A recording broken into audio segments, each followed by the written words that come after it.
Hey everyone, welcome to another episode of Getting to the Bottom Line, where I'm your host, Stephanie Smith, owner of New Light Financial Solutions, where we help business owners walk the one clear path to generating more cash in their business. And we do this by looking at 16 financial drivers of revenue, profit, and cash flow.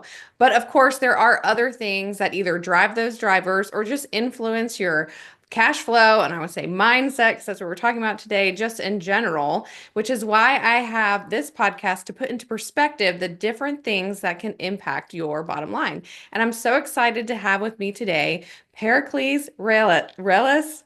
I got it wrong. Rellas, you got it right. Rellas, the first time. I had to question myself. Pericles, this is his bio. I'm going to read it for you. For over 25 years, money mindset expert Pericles has helped people create a healthy relationship with money and themselves by creating a powerful money mindset so they can live lives of joy, happiness, and fulfillment. I love that so much. So thanks so much for joining me today. Stephanie, thanks for having me on. It's a pleasure to be here. See, we talked about your name beforehand, and I knew I was going to screw it up, and then that just happened. I'm so sorry. But No worries. tell me a little bit about how you got into this space that you're in. Yeah, it was actually an accident. I was setting on a trajectory of becoming a business coach. I wanted to help people grow their business. I wanted to help individuals make more money, just depended on what they wanted to do, be more successful. And so I started bringing on some new clients. And what I found in the first few months was that they were doing exactly what we wanted. They were making more money. And you think, okay, everything's great. This is what we want. But then I started to notice as some time went by, they were experiencing similar patterns, meaning if they were somebody before they started working with that was always behind at the end of every month, they're just behind, I can't catch up. They were still just behind. If they were somebody who was just breaking even every single month, they were still just breaking even.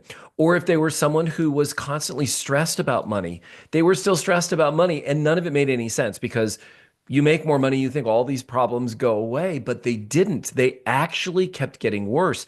And so I said to myself, something's got to be going on here. There has to be something underneath all of this. And I started to study it, and I really started to look at it. And over the next 2.5 years, I discovered two things. One, we all have a money mindset, or what I like to call a financial thermostat. And that financial thermostat regulates how much money we can earn, how much money we can keep, as well as our thoughts, feelings, and emotions around money. And the second thing were the four keys that will allow us to reset that financial thermostat. And so I started to implement this with my clients. I told them what I was doing, and I started implementing the distinctions, and the results were extraordinary. They were just off the charts. And they started telling their friends and other business people, and everybody started wanting to work with me. And it was at that point I realized, wow, this is my calling. I love doing this. And I think this is the path. And so I started focusing on that. And that's what I've been doing ever since, and the last 25 years. I love that because I feel like a lot of it's probably subconscious too, and I'm sure we'll get into the conversation about it, that we grow up and we're raised in environments and have money happen in conversations probably that we don't realize impact us in certain ways. And then of course on the business side, right, that every mindset you have about money is going to impact your business and what happens in your business. So it's all related, your personal finances, your business finances. So I'm excited to learn, what exactly do you do for your clients? Well, the first thing is we look at kind of the what so about their relationship with money. And that starts with what is their financial thermostat setting. And I just simply ask, what's it like for you around money? How much are you able to earn? Do you find that there is a ceiling? They may say, yes, oh my gosh, I just can't break through this certain level. Or they may say, I am able to make lots and lots of money. That's not the problem. I just don't know where it goes. I can't keep it. It disappears like water in sand. It is gone. Or they make lots of money. They keep lots of money, but they're completely unsatisfied. They're unfulfilled. They're in a hamster wheel of, if I make this much, then I'll be happy. And then they get to that place and then they're still not happy. And then they change, they move the goalpost. Well, if I make this much, then I'll be happy, etc. And so that's the first thing we do, is to start to look at how are they relating to money, and what is their financial thermostat setting. Then we start to look for those underlying or subconscious thoughts, feelings, and emotions about money, which I like to relate to what you're doing, is getting to the bottom line. There is no further bottom than our mindset around money, which is why, I've worked with entrepreneurs and they've got great businesses, but they're sabotaging it. And they don't even realize they're sabotaging it. They're their own worst enemy. I've worked Mhm. with individual people who are completely undermining their ability to move forward and move up in the organization that they're working in. So the first thing we look at is how money flows. So money is a currency, and as a currency, it flows like a current, just like electricity or water or wind. Now, it flows in a distinct way in that it flows in a circle. So we've got us, and then we've got this band of energy called money that's flowing in a circle, and it's intersecting us at some point. So it flows to us, through us, and away from us, and then back around to us, through us, and away from us. And then there's a reservoir on the side that we get to keep. Now, because money flows in this circle, blocks anywhere in that flow are blocks everywhere in the flow. So blocks in the flow of money coming to us can look like money's the root of all evil. I think that the wealthy are horrible people. I don't like my boss or I hate my boss. Those are all blocks in the flow of money coming to us. And then flowing away from us, blocks in that are I hate paying my taxes. I hate paying my fair share. I hate paying my bills on time. Or I just hate paying people. I always want a discount. I never want to pay what they're asking, right? I always try to get them down. Those are all blocks in the flow of money going away from us.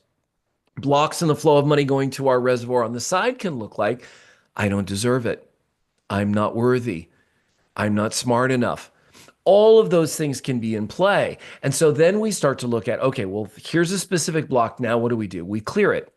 And I have a very specific 4-step process to clearing those blocks in the flow. And I take them through that process. And once they've cleared those blocks, what happens is their financial thermostat starts to adjust.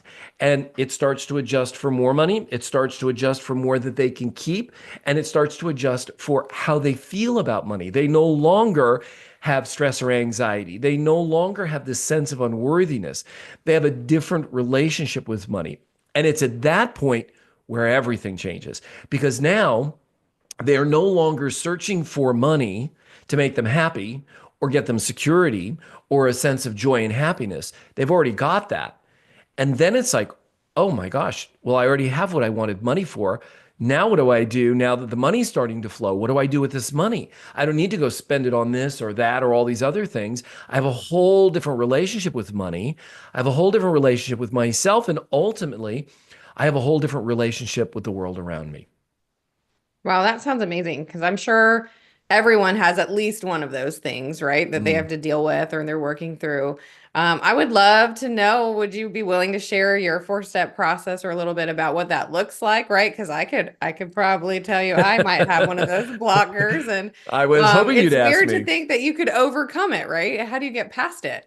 Yeah, and this is, I think, let me give you the first 2 steps. I'm going to tell you why when people are trying to manifest. People are trying to manifest. They watch all the videos. They follow Abraham Hicks. They follow Joe Dispenza. They do all this amazing work. And these are amazing people who really know how to tap into the flow of money. And yet they fail. They're like, why doesn't it work for me? Why doesn't it work for me? Steps 1 and 2 are the reason it doesn't work for you. So, step 1 is we have to notice what the block is or that negative thought about money. So, let's start with money is the root of all evil because this is one that is very pervasive in our culture. Money is the root of all evil. Although it's starting to shift a little bit, we're starting to look at things a little bit differently. But money is the root of all evil. We have to notice that we have that block and we have to acknowledge it. We just say, you know what? I've had this negative conversation about money since I was 5 years old or however. It doesn't make any difference if you know how long, just forever. I've had this thought about money that it's the root of all evil, that it's bad. I can own that. We don't give it agreement. We don't give it validation. We just own it. We declare it. This is what it is. Then step 2 is we let it go. We release it. And this is easier said than done because I've watched people start to say, okay, they literally can't articulate the words because whatever that negative mindset is has been part of their identity for decades sometimes. And it's almost like cutting off an arm. Like I just can't do it. It's so familiar. I'm so used to it. I'm comfortable with it. So as you're letting it go, as you're like, you want to say something like this, okay, I surrender this negative thought into the care of the universe, into the care of God, into the care of the trees or the ocean or whatever it is you want. You're surrendering it to something outside of you. I surrender it into the care of the universe. It no longer has dominion over me. It no longer has space in my mind. It no longer is welcome in my sphere. I release you into the care of the universe. And you keep saying that until you feel an ever so slight, it doesn't have to be complete, but a slight sense of, wow, I actually feel that thing kind of moving away from me. I feel a sense of relief, right? Then we go to step three. And step three is, what do you want your relationship to money to be? Hmm. What is it newly that you want to create as a relationship with money? From nothing else, just know like, oh, I'm going to fix this or I'm going to straighten that. No, it's just like from that space, you've just let it go. What do you want your relationship to be with money? Now, for me, one of the first things I created was that money flows to me easily and abundantly every single day. It's I'll take short and that for concise. myself. You're welcome to take it. Anyone is welcome to steal that. Now, here's the thing, guys, is you don't want to write a novel. We're not writing a Tolstoy novel here. We're not, because some people will start, oh, I'm going to journal all that. No, one word, two words, three words, four words, or a very simple sentence like I just created. Money flows to me easily and abundantly every single day. And inside of that step, you want to feel it in your heart. You want to feel that money flowing to you. You want to feel how it feels to see and feel and have money flowing to you easily and abundantly every single day.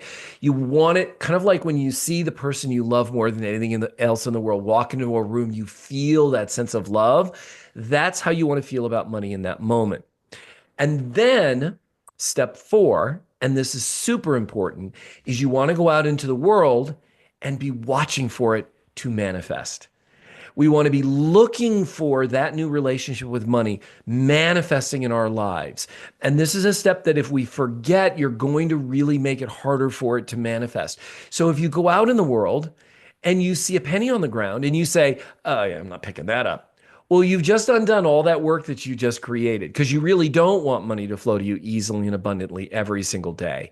You have an opinion about what it should look like. You have a specific way that it should be. And when we do that, we're no longer allowing it to show up in our lives. As Abraham Hicks says, we want to allow what we're manifesting to show up in our lives. Allowing means we don't have a set opinion about what it looks like. We don't have a judgment about how it needs to be or a vision of like, oh, it's going to happen this way, this way.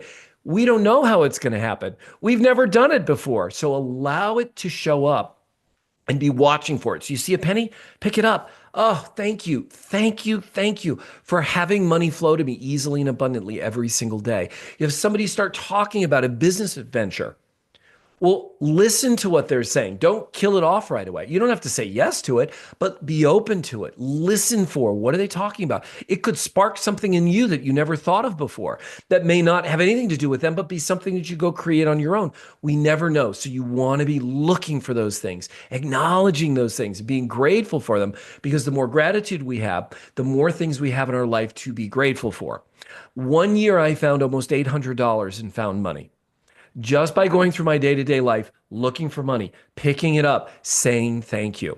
So it works. And you've got to take these four steps, do them every single day, do them all day long. Write down that new way of relating to money. I had it next to my bed, I had it on my mirror in the bathroom, I had it on my computer until it was so part of who I am that I knew it and forwards and backwards, and I just see it manifesting in my life. So those are the four steps that anyone can take right now to alter that financial thermostat. And the more we clear those blocks out, the more our financial thermostat gets reset for more money to flow to us and for us to be able to keep more money and for us to have a better feeling and experience and relationship with money. I love that. And I think a lot of it, right, is around awareness of Mhm. what your thoughts are about money and Right. awareness of the way that we receive things. It doesn't have to be, and I've gone through this a little bit with myself. It doesn't have to be that next client. Like I just got Mm. a refund, a tax refund for something. I don't know what it was for. I checked my bank account today. I was like, oh, $125. Okay, thanks. Or Yeah. just little things. And it's like those are the kind of things you have to be aware of and be like, this is maybe not exactly what I was expecting, but to be thankful for that. And it is that awareness piece and just looking for it. I love that. And pick up the penny, pick up the penny when Yeah. you see it. But I would love to hear from you because you work with individuals as well as I assume business owners, individuals with businesses, that a story maybe of someone that you've worked with and you've gone through this process and what did that do for their business? That because Mm. whatever their mindset was blocking them in growing their business. Yeah. I was working several years ago with a gentleman who was well educated. He had multiple degrees and he was a speaker and he wanted to speak about his area of expertise. And I remember the first day we spoke, he's like, Pericles, I just want you to know I've got a master's, I've got a doctorate. He says, I am well educated. He says, and I'm clear. I don't think my time has any value. I'm like, great. Okay, we're going to work on that. And so that was the focus of what we needed to look at. Okay, you don't think your time has any value. So we started to look at that. We saw that as a major block, put in these 4 steps, and he started to really create. No, my time is worth it. My time is extraordinarily valuable. When I open my mouth, value comes out. When I open my mouth, people get value. People are moved. People are inspired. When I speak, people listen because I'm saying something that they want to hear. Within, I would say, 3 months of working with him, he got the job of his dreams working on a cruise ship. And they paid him to be on the cruise ship to talk about his area of expertise. And he was getting more money than he'd ever made before. And then he was getting all these offers to come speak. And he's like, Pericles, I don't open my mouth for less than $1,500 an hour. And it was extraordinary to hear the shift in someone who's a solopreneur. He was working on his own. He'd spent his whole life going to school and would probably have spent the rest of his life going to school, trying to get the education so it would be worth it for him to speak in public. But he had everything he needed. All he needed then was to let go of that negative mindset. And so now he's living the life of his dreams, doing what he loves more than anything in the world. On a ship, no less, where they pay his way to be on there and pay him to be on the ship. And then he goes and does public speaking all over the country about the topic that he loves, and he's making money. So there's this extraordinary reciprocity in the work that he does, a sense of fulfillment for him, and he's doing what he loves. I love that. Don't we all want the job of our Yeah. dreams, right? And Yes. within 3 months, and one blockage. And what I find interesting about your story is his main problem, right? That he was trying to get his that he was dealing with wasn't necessarily financially driven, right? It was time bound. My time's not worth it. Though we Right. all know time is money, right? But that just shows to me that it's not always what we think about finances, is what other Right. things. So what other things have you seen with people that are blocks for them? Well, I've seen people who have a sense of that they don't deserve something, that they're not smart enough for something. And then they will have a great opportunity. And this opportunity will present itself and the opportunity will actually come to fruition. But then they will do something to sabotage it and they will literally undermine it. And then the relationships go sour and the business goes off in another direction. And then they redouble their efforts and they go back at it again and they work and they work and they work really, really hard to build something up. And then I can see it. I can see the shift in their behavior. And all of a sudden there's just this dynamic and you're about to sabotage. You're about to do what you've always done. So let's look at what's underneath that so that we can clear that block in the flow. And so there can be any number of blocks in the flow for people. Like I said, money is the root of all evil. There's never enough. It's always something. That's a great one. I grew up with that one. My mom used to say that all the time. It's always something. I was working with a client once where that was her thing. It's always something. And she just landed $1 million deal, an account that was worth $1 million. She was so excited. We were celebrating. It was awesome. The next time I got on the call with her, she said, Pericles, you're not going to believe this. I just got a bill from the IRS for $1 million. And this was early on in our work. And once she was able to clear that block out that it's always something, she was able to take the ground and never give it up again. There was never that thing that would come in and be always something. Now, do we go through life and there are unexpected things? Sure, there are unexpected things that show up. But when we're in the space of creating and building wealth, inside of that, we can handle anything that shows up. I work with a lot of people and I see a lot of content creators, and they're amazing content creators, but they'll say, you want to have an emergency fund that's at least equal to 3 or 6 months of your expenses. Now, when we create an emergency fund, what are we creating the space for? Emergencies. We don't want emergencies in our life. So rather than an emergency fund, create a wealth fund, create a prosperity fund. Create a dream fund. I don't care what you call it, but call it something empowering that if it happens, you're happy it happens versus, oh, I have to have an emergency because I got an emergency fund. That's its whole purpose. We get what we focus on. So if we've got this emergency fund and we're focused, I got to make sure I put money in the emergency fund, put money in the emergency fund, put money in the emergency fund. Well, you're going to constantly have emergencies showing up so that that fund has a purpose. If you give up that it's an emergency fund, I have a wealth fund, I have a wealth fund. Well, that money's now going to start flowing into this wealth fund. And there's no reason for that money to be disappeared because there's no emergency showing up. We live in a, look, I don't have emergencies in my life anymore. Do I have things that are unexpected? Yeah, every once in a while. It's not an emergency. Certainly isn't something that's going to take me out. And it's because I live in a world where those things don't show up. Everything happens in my favor. Everything that happens to me is to forward my commitment in life. And that's the way I look at everything. And so when we start to shift our thinking, our mindset to that, suddenly we're building wealth.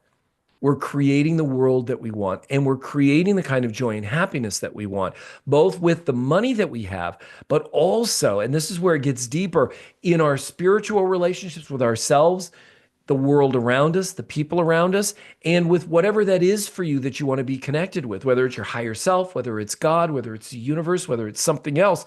We start to relate to the world in a different way because we're no longer looking at money as an object to define us. We're already self-defined. And money now just becomes something that we integrate into our life and we appreciate and we treasure and we enjoy. I love that. It's a different perspective, right? It's the whole idea of it. And first of all, I want to say we do talk to our clients about having, expenses to cover just in case, but we personally don't say you need a fund, but you want to have enough money. You want to have enough money. Mm-hmm. But I like the mindset shift of just talking about it differently makes a really big difference. And what you're talking about reminds me, I don't know if you've ever heard of the show Bluey with the dog. The cartoon. Oh yeah, Cartoon, Bluey, yeah. of course. And there's one episode where Bluey's teacher, she's gonna move, and Bluey's teacher reads her this story, and it's like something bad happens, and it's like, well, the neighbor said, oh, well, that's too bad, and they were like, we'll see, and then it turns into something good, and everything was like that, and then it turned into something bad, and was like, we'll see, and it turns into something good. So I think taking that approach of like, you really don't know, even if something comes up that's probably not what you're expecting, there is something after that. And if you can take that mindset shift of like, this is going to work out for me, even though it might not be pleasant right now, then that's better for you just in general to have that positive outlook. Yeah, and I think if we approach things that look, are there things that happen in my life that I'd rather not happen? Of course, that happens from time to time. But I'm always looking at it from the perspective of how can I learn from this? What's the lesson in this experience that I'm having right now? How can I be a better person, a smarter person, a wiser person? How can I improve the quality of my life through this lesson that I am learning right now rather than, oh, this horrible thing just happened. My life sucks, right? When we approach it from that perspective, well, that's what we're going to have. We had this horrible thing happen and your life sucks. And you've just declared through your language that your life sucks. Versus, wow, thank you for putting this lesson in front of me. I get to become a better person, a bigger person, a wiser person as a result of this lesson. And this goes back thousands of years. I mean, the Stoics were famous for this. Marcus Aurelius spoke about this extensively, that the obstacle is the way. When we have an obstacle in front of us, we can actually use it as the way to learn more, to get smarter, to get better, and move through that obstacle and then carry on with our lives rather than it upsetting the apple cart and, oh my gosh, I don't know what to do now. Right? It is the thing that we need in order for us to be prepared for the path and the journey that we're on. And it will take us to the next level. So when the next thing shows up, we're better prepared for it. And rather than a huge bump, it's just a little blip.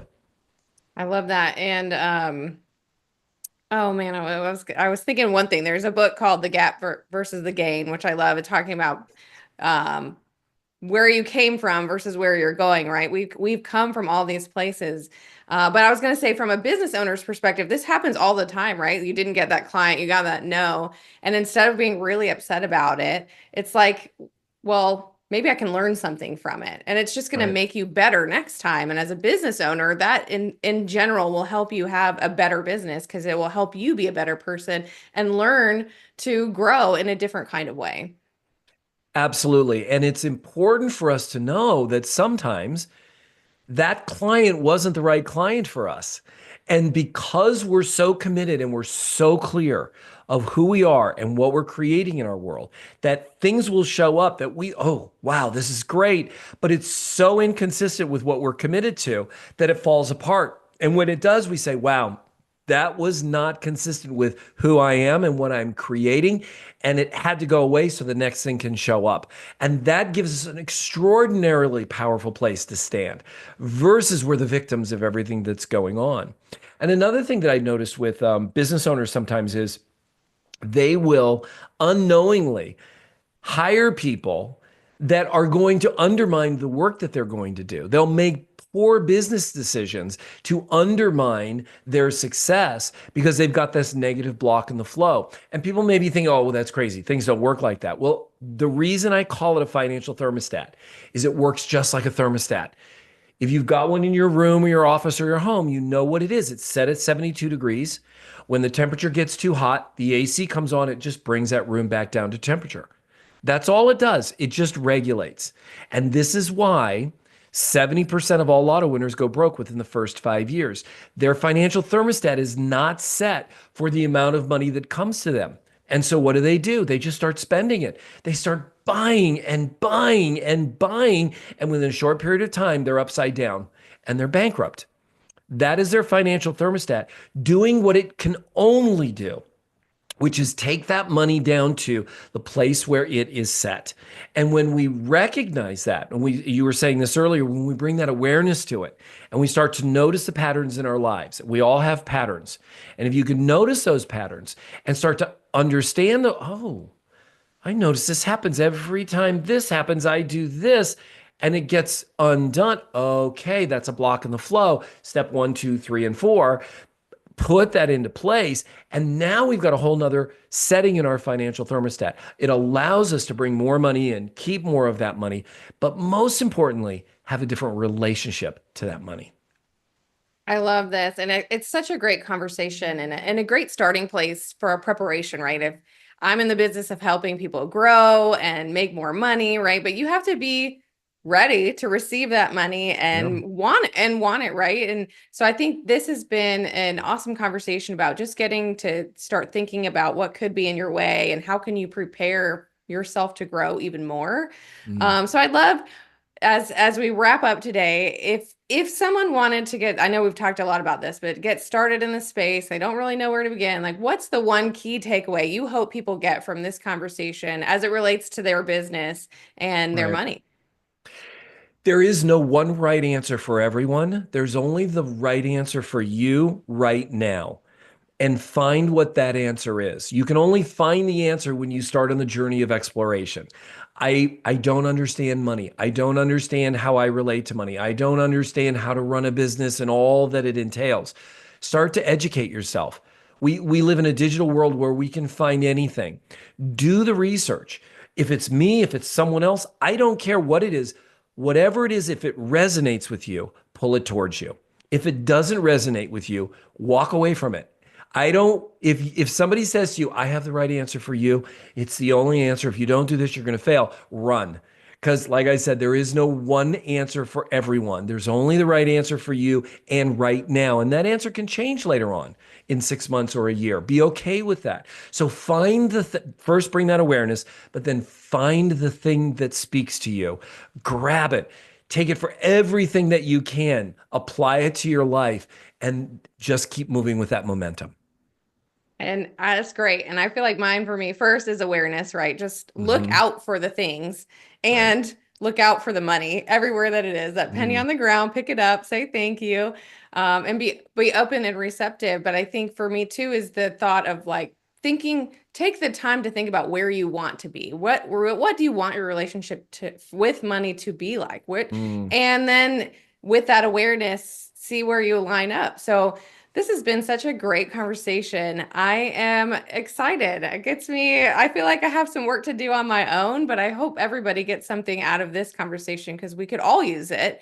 Mm, And because we all want a little more wealth in our lives, right? Whatever mm. that is. But if somebody wanted to work with you and do all this in their lives, how could they find you and get in touch with you? They can go to one of two places. They can go to periclesrellas.com or they can go to resetyourfinancialthermostat.com. They both go to the same place. And right there on the main page is a link to my free masterclass, The 4 Keys to Resetting Your Financial Thermostat. Do that class, you can get everything you need to get on the path of resetting your own financial thermostat. And then if you want to take the next step, everything's included in there. It'll tell you exactly what to do. Awesome. And I want to add that if anyone's looking to find out more about what I do, you can find me online at newlightfinancialsolutions.com, newlightfs.com.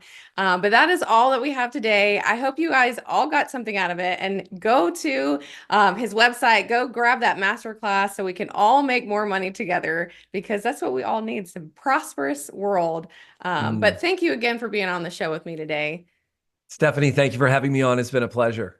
Awesome. I hope you all have a great day, and I will see you again next time. Bye, everyone.